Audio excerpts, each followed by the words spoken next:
the concept of low volume and high volume. So I'm personally a low volume guy, and we did a poll, and it's not a huge difference, but we did a poll on whether or not guys in the community are high volume approach machines, you could say, where they approach a lot of a significant amount of women on a regular basis.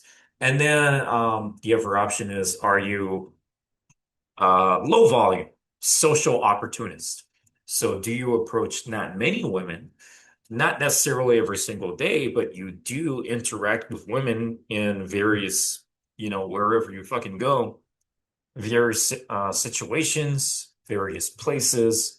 You're more of a social opportunist rather than going to Washington Square Park and spam approaching. I'm gonna do 100 sets today. Um,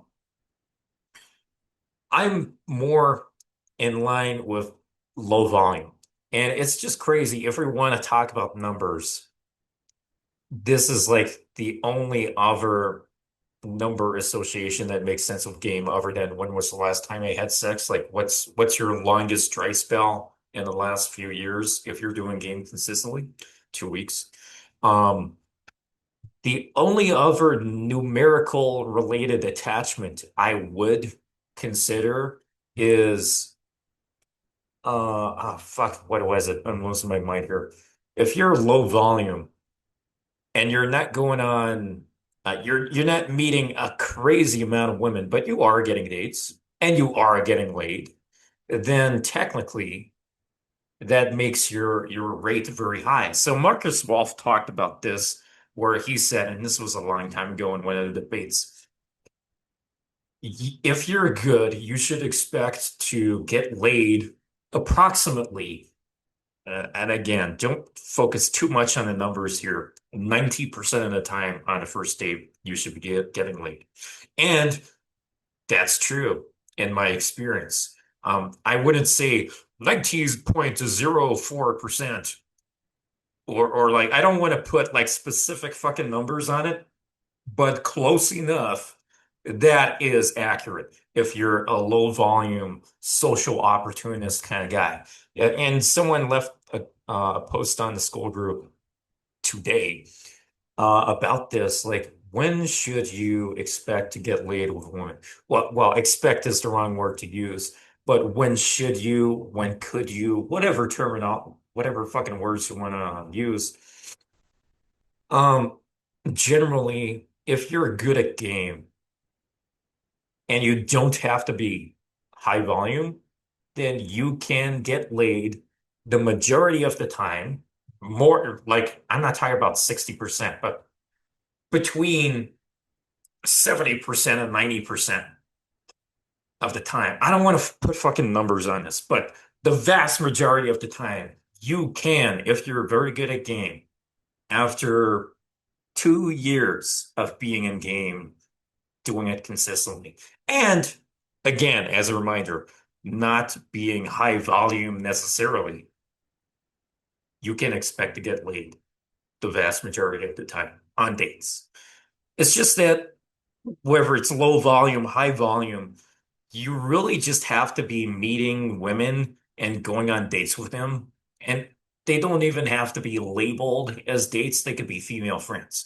What really matters is that you are in front of another human, and that human is female.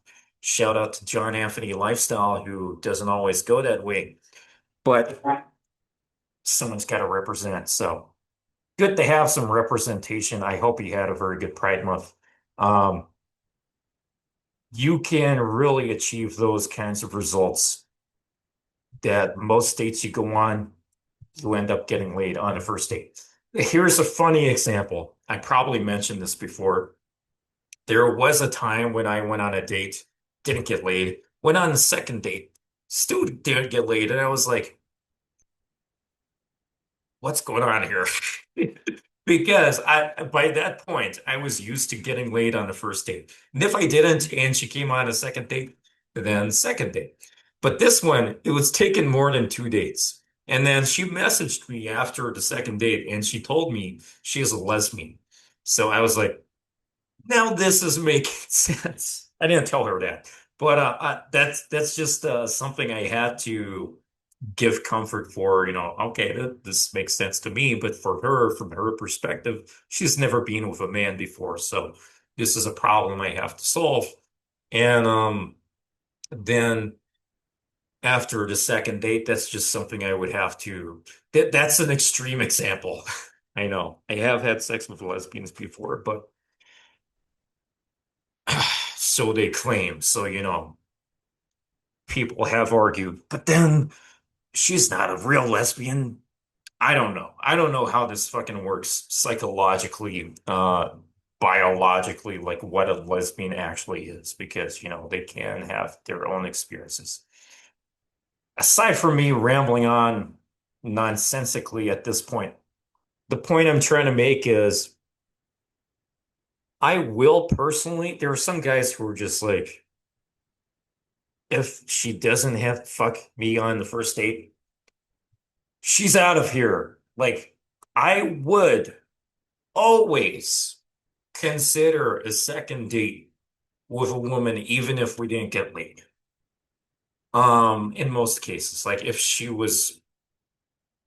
the date was that bad, I can't really think of any examples, but if the date went really that bad and I don't want to see her again, then yeah, there's the exception. But in general, if I don't get laid on the first date and I'm not gonna throw her away and say, no more chances. Second date, of course. And then after 2 dates not getting laid, which is rare for me, um, that's when it's like, okay, this is more questionable.